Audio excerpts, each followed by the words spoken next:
الحمد لله حمدا كثيرا طيبا مباركا فيه كما يحب ربنا ويرضى. أشهد أن لا إله إلا الله وحده لا شريك له وأشهد أن محمدا عبده ورسوله الناصح الأمين. اللهم صل على نبينا محمد وعلى آله وصحبه أجمعين ومن تمسك بسنته إلى يوم الدين. ثم أما بعد. الحمد لله حمدا كثيرا طيبا مباركا فيه. We continue going over the tremendous piece of advice that is directed toward our Muslim sisters by the فضيلة الشيخ العلامة شيخ صالح الفوزان حفظه الله تعالى. The Shaykh حفظه الله تعالى, we are still in the portion of his advice where he is giving advice to the sisters and outlining certain affairs that are to be avoided for their protection, and so that they are safeguarded. And this is something that is tremendously important for the Muslim and the Muslim man in particular, and that is the protection of our Muslim sisters, the protection of the Muslim women, to make sure that they are protected and that they are safeguarded and that they are not exploited and that they are not used as tools for fitna and the like. This is something that is tremendously important in the deen of al-Islam, and this is part and parcel due to the precious nature of the Muslim women, and that they are precious and more precious than any valued metals, more precious than any valued gems and precious gems. They are more precious than any of these things. The Shaykh Hafidhahullah Ta'ala, he goes on to mention, and again we want to remind that although these things that are mentioned, they are also that which will protect the men and that which the men they benefit from, but the focus here is on the Muslim women, and the focus here is on their protection, and so that they are not exploited and used and abused. The Shaykh Hafidhullah Ta'ala, he says, وَكَذَلِكَ حَرَّمَ الْإِسْلَامِ الْخَلْوَةَ الرَّجُلِ بِالْمَرْأَةِ. He said also, Islam, it prohibits that a man and a woman be alone, that a man and a woman, they be alone, secluded. بأن يكون هو وإياها في مكان خال ليس فيه غيرها, that she and a man be in a place where that man is alone with her and there's no other one there except for her. نعم. لأن ذلك مدعاة لوقوع الفتنة, because this will be a determining factor for falling into fitna. This will be that which will lead to the occurrence of falling into the fitna. نعم. وقال صلى الله عليه وسلم, and the Prophet صلى الله عليه وسلم, he said, إياكم والدخول على النساء. He said, and beware, addressing the men. He said, beware of entering upon the women. Beware of entering upon the women. Naam. قالوا, the Sahaba, they said, Ya Rasulullah, or Ya Rasul, أَرَأَيْتَ الْحَمُ. They said, O Messenger, have you not seen the in-law? The hamu, al-hamu, يعني قريب الزوج. Those who are from the close family members of the husband, like the brother-in-law, like the uncle-in-law, so on and so forth. These individuals who, as explained in the last class, are those individuals who are not from her maharim. These are individuals who the prohibition of them marrying her is a prohibition that is temporary. That is temporary, it's not forever. So thus they are not from her maharim. They're not mahram for her. And likewise, as relates to the man, his sister-in-law, or as relates to the man, his aunt-in-law, the aunt of his wife, be it the maternal or paternal aunt of his wife, and the like. These are those close family members. These are those close family members and the like that are referred to. These are examples of the close family members that are referred to. This is al-hamu. So they ask, أَرَأَيْتَ الْحَمُ. Have you, and what about the hamu? What about this close family member? From the extended family or the like, what about this close family member? وقال النبي صلى الله عليه وسلم, and the Prophet صلى الله عليه وسلم, he said, الحمو الموت. He said that the hamu, this close family member, sister-in-law, brother-in-law, uncle-in-law, aunt-in-law, as relates to each respected side, each respected party, meaning man and wife, then they are death.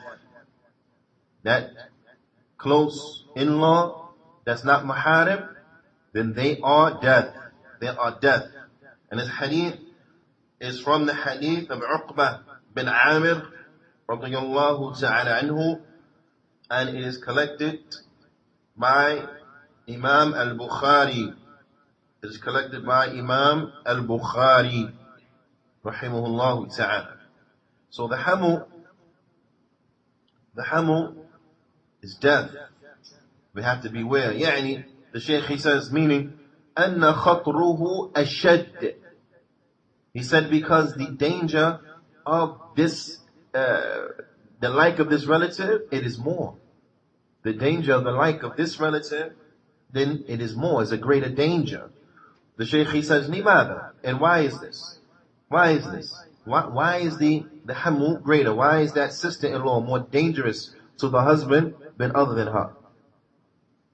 Why is that brother-in-law more dangerous to the wife than other than him? The Shaykh, he says, لأن الأقرباء الزوج يقل التحرج عنهم بخلاف غيرهم. He said because the restraint as relates to the close family members of the husband, like his brother, his maternal uncle, paternal uncle, so on and so forth. They said that the restraint that will be there is less as relates to them, is less than other than them. Meaning, when it comes to other than them, there's a greater restraint. When it comes to other than them, there's a greater restraint. You understand?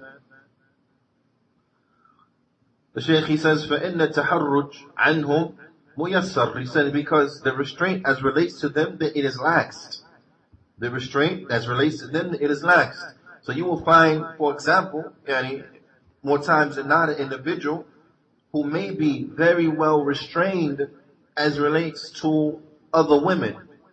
He may be very well restrained. So when he's in the supermarket, when he's in his place of work and doing business and so on and so forth, he's very restrained as relates to these women. So thus, you won't find him conversating with these women like that. But as relates to his sister-in-law, you may find that his restraint is less. So you will find that he will have conversations with his sister-in-law and speak with her in a manner in which he does not speak with other than her. Naam. So the restraint is less. Likewise with the woman. You may find that her conversations with her brother-in-law or her uncle-in-law, they will be less restrained than the conversation she may have with the teller at the checkout aisle or someone who is doing business with, so on and so forth. Naam. ولكن القريب الزوج يحتاج إلى الاحتياط وإلى الحذر. He said, but however, the close family members of the husband, now likewise, the close family members of the wife, then what? Then they deserve a greater precaution, and we have to beware of them even more. So for those sisters now, they have to have greater precaution, they have to have a greater restraint as relates to what? As relates to the close family members of their husband. So their brother-in-law, their maternal uncle-in-law, their paternal uncle-in-law, so on and so forth. They have to have a greater restraint because the Prophet ﷺ, he described this type of family member, al-hamu al-maut. The hamu, he is death. Naam. And likewise, for the brothers, they have to have a greater restraint as relates to their sister-in-law. They have to have a greater restraint as relates to their maternal and paternal aunt-in-law. And so on and so forth. وما نسمع الآن من بعد الجهال أن أخا زوج وعم زوج وقريب الزوج له أن يسلم على المرأة ويصافحها ويخلو معها ويدخل عليها. هذا كلام باطل. He said, and what we hear today, what we hear presently, right now, from some of the ignorant individuals, those who say that the brother-in-law, that the brother of the husband, and the uncle-in-law, that the uncle of the husband, and the close family members, those male close family members who are not maharim to the man's wife, that it is okay for them to give her salams and by shake her hand. It's okay to give salam unto the woman and to shake her hand. As far as giving her salam, this is fine, no problem. What the shaykh he means here is to greet her, shake her hand, so on and so forth. Now, he says, and to be alone with her and to enter upon her when she's by herself, that it's okay for the brother-in-law to do that to his sister-in-law. It's okay for the uncle-in-law to do that to his niece-in-law, so on and so forth. He said, then all of this, then this speech is erroneous. He said, this is erroneous speech. This is batil. Now, it's not true. It's erroneous. The Shaykh, he says, لا يجوز لغير المحرم أن يدخل على المرأة ولا أن يصافحها ولا أن يخلو بها إلا إذا كان بالبيت من تزول به الخلوة. He said, this is not permissible. This is not permissible. Rather, it is not permissible for someone who is not her mahram.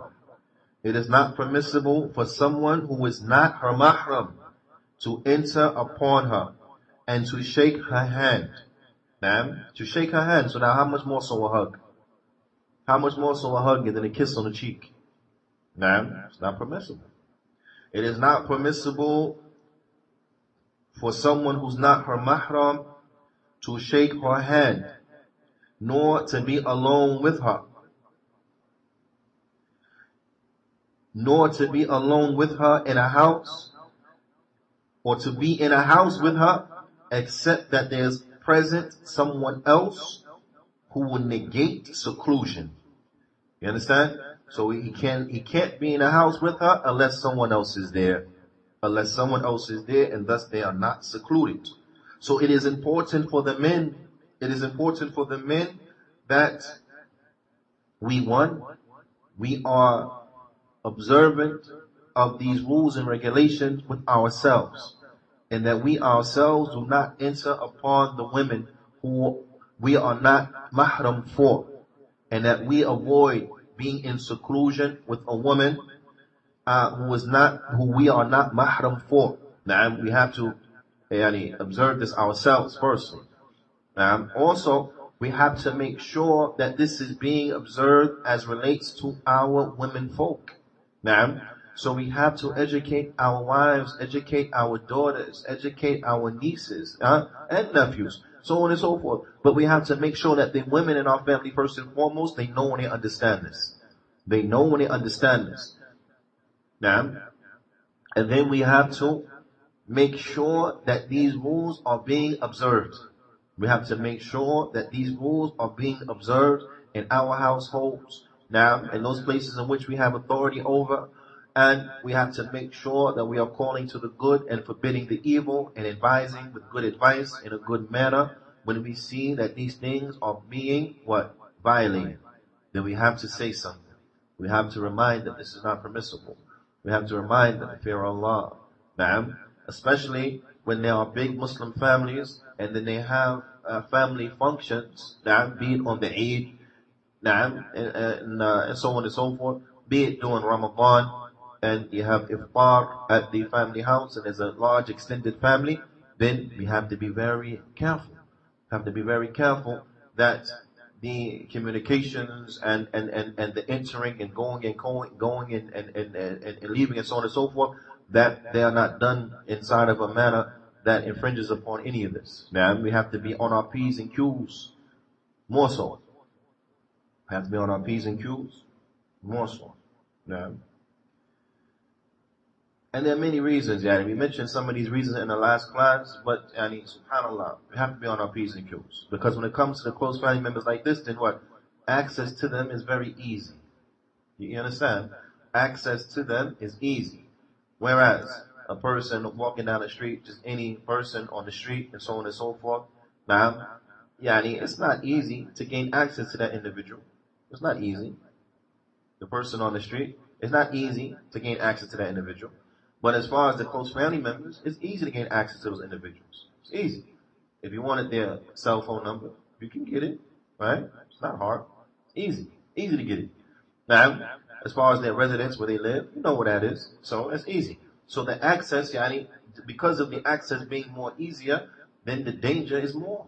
The danger is more. So we have to be on our guard more. We have to be on our guard more. The Shaykh, Hafidhullah Ta'ala, he says, وَأَمَّا أَنْ يَدْخُلَ عَلَى الْمَرْأَةِ فِي بَيْتٍ لَيْسَ فِيهِ غَيْرِهَا وَهُوَ لَيْسَ مِنْ مَحَارِمِهَا فَهَذَا خَلْوَةٌ مُحَرَّمَةٌ وَالْخَطَرُ. He said, but as far as entering upon a woman inside of the house where no one is present except for her, for a person who is not her mahram, he's not from her maharim, he said, then this seclusion is prohibited and is dangerous.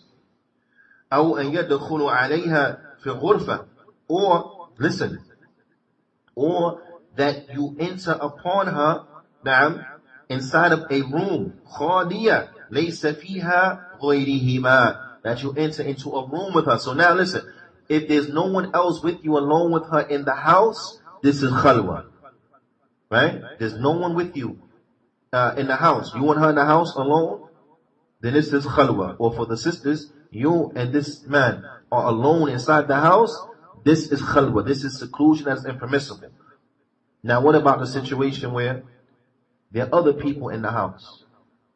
Others are present inside of the house. But you go into a room, now a man comes in the room too. You understand?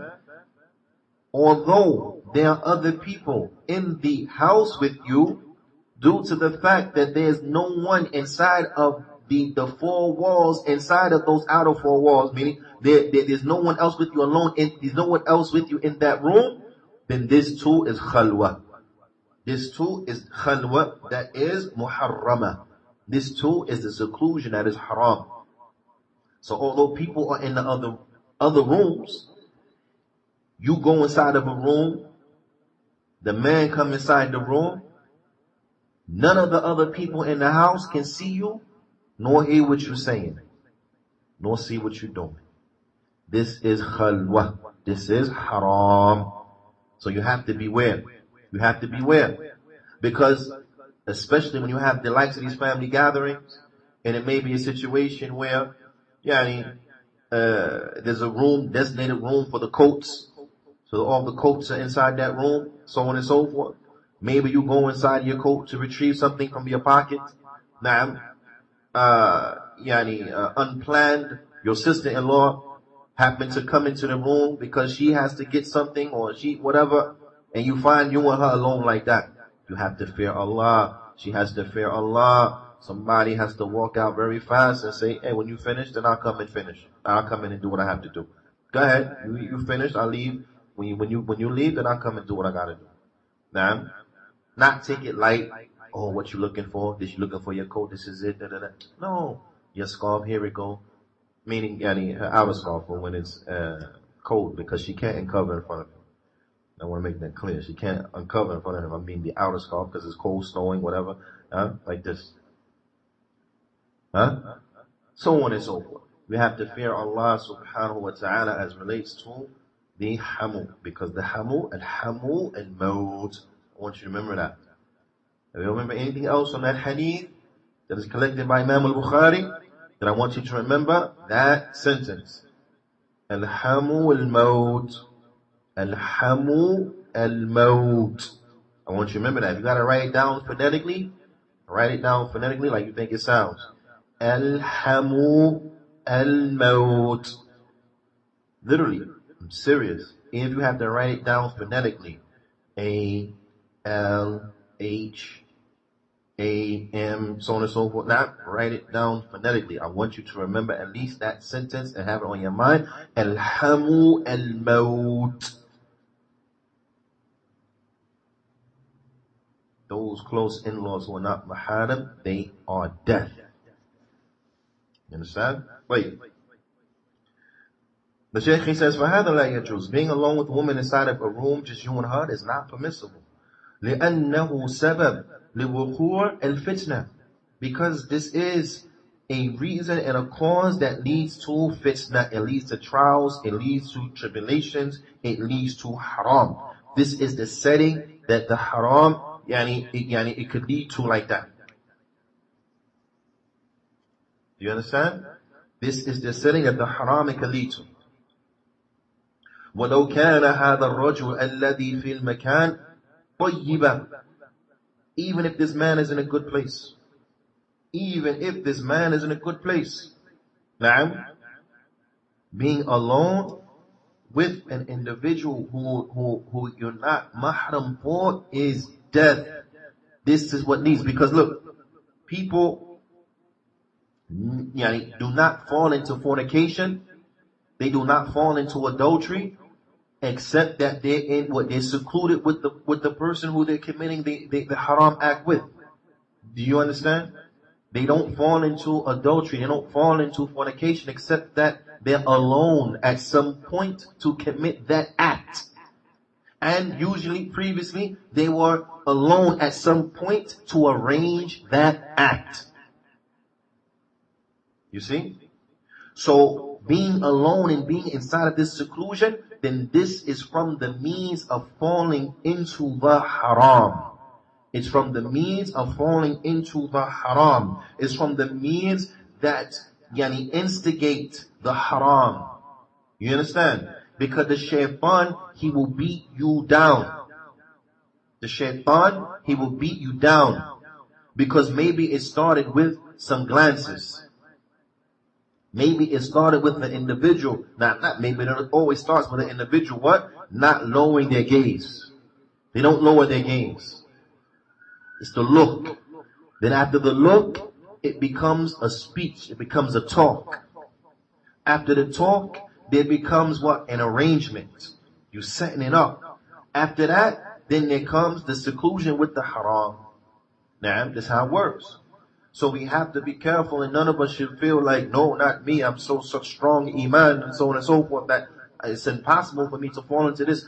Never believe this, because if this is what you're believing, then you're already being set up. If this is what you think, you are already being set up. Do you understand?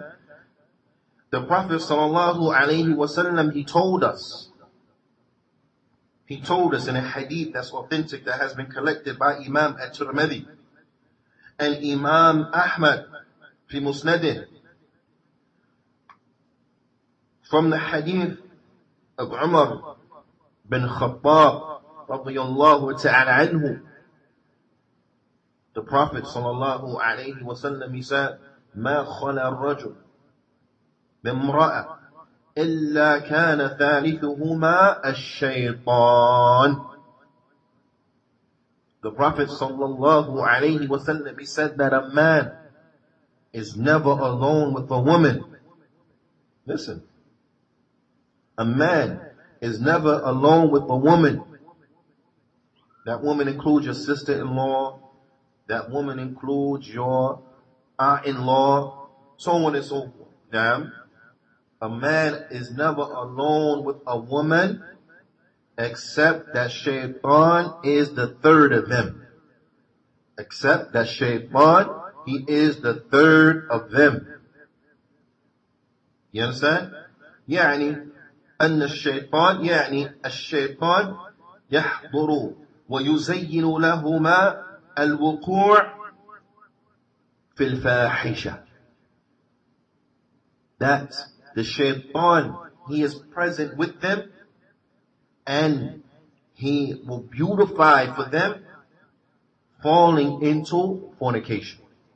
He will this is what it means here. Al-fahisha, this means illicit sexual acts. That's what it means here. Now, this corruption, this sin, this nastiness here, and what it means illicit sexual acts.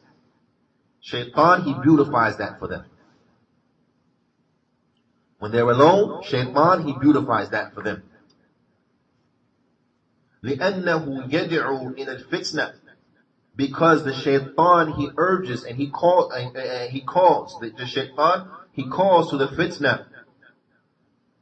وينتهز الفرصة, and he urges for the opportunity فليقع بينهما الفساد. He urges for the opportunity so that they can fall into corruption, so that they can fall into that fornication. He beautifies that for them. He beautifies that for them. He tempts them by way of each other so that they will fall into fornication. And this happens what? When the people are alone. You understand? When the people are alone. وَعِيَاذُ بِاللَّهِ وَعِيَاذُ بِاللَّهِ. We have to seek refuge in Allah subhanahu wa ta'ala from the likes of this.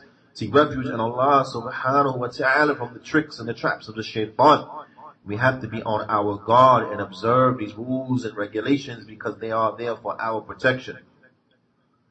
ولأجل القطع الطريق على الشيطان وعلى أعوانه وعلى الفساد منع الشارع الخلوة الرجل بالمرأة.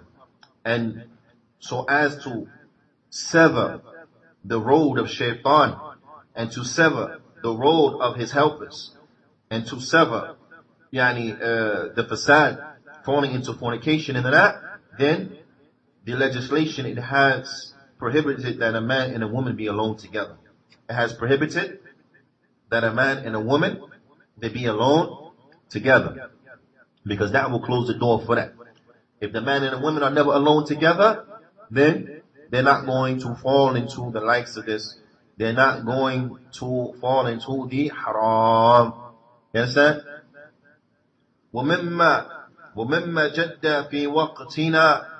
ومما جد في وقتنا هذا من الخلوة المحرمة.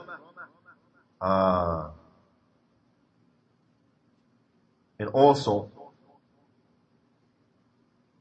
from the things that will enter into this type of prohibited privacy, this type of khalwa, this seclusion, in our time, do you know what that is? ركوب المرأة وحدها مع سائق. It is a woman riding alone in a car with the driver. A woman being alone in a car with a man. A man الذي ليس من محارمها. A man who is not from her maharim.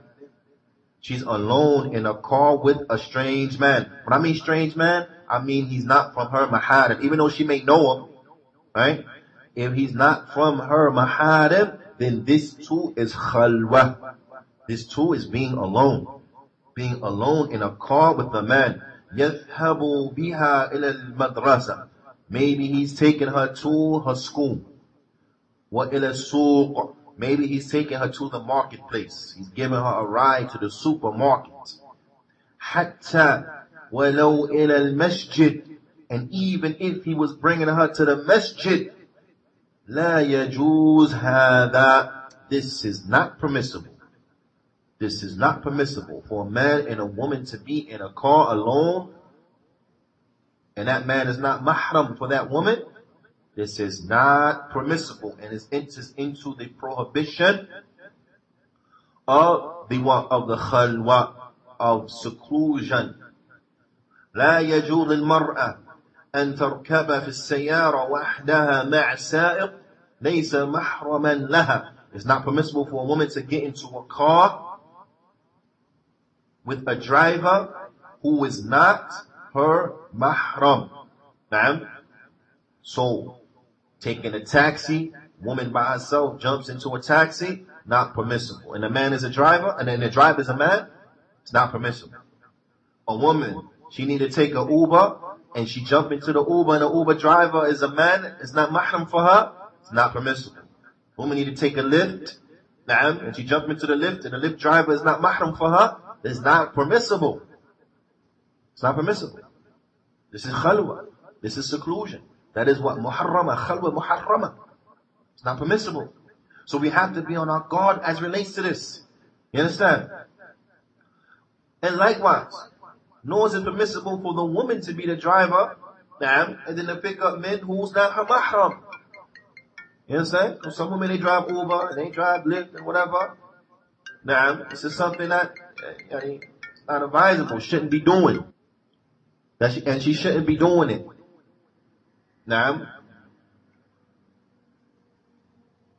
على كل حال,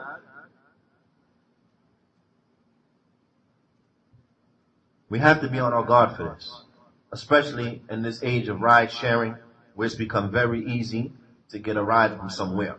We got to be very careful. Got to be very careful.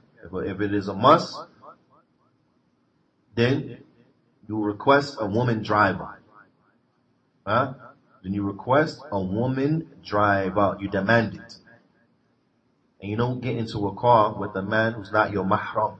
It's haram. It's haram. The Shaykh, he says it's not permissible. لأن هذا من خلوة المحرمة. He said because this is from the prohibited seclusion.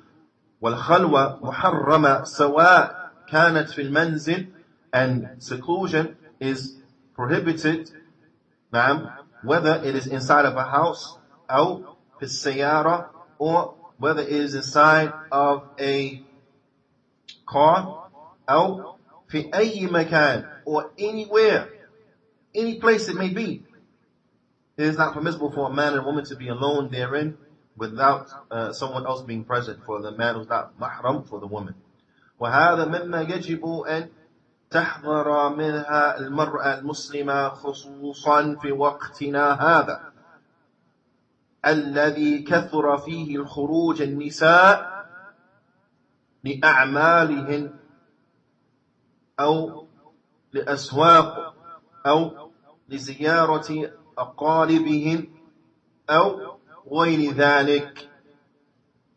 He said, and this is something that it has to be warned against. This is something that the Muslim woman, she has to warn against and be on caution as relates to it, especially inside of this time of ours now, especially inside of this time of ours, where there has increased the going and coming of the women, where the increasement of women being outside and outside of the house, it is more so in this time, due to the women having to go to work, or them going to the marketplaces, or for them visiting their relatives and other than that. Them visiting their relatives and other than that. And then the Shaykh, Hamidullah Ta'ala, he gets into an issue that is related to this. Naam, it is connected, especially to this last sentence, but inshallah ta'ala, we will save that for the next class out of fear of going on too long. And as they say, خَيْرُ الْكَلَامِ أَقَلَّ وَدَلْ لَا تُطِلْ فَيُمَلْ, that the best speech of that is which is short and to the point. Do not be too long, because then people get bored. So with that, we'll stop here and save that to the next class. بإذن الله تعالى. فنكتفي بهذا القدر. وصلى الله وسلم على نبينا محمد وعلى آله وصحبه أجمعين. وجزاكم الله خيرا.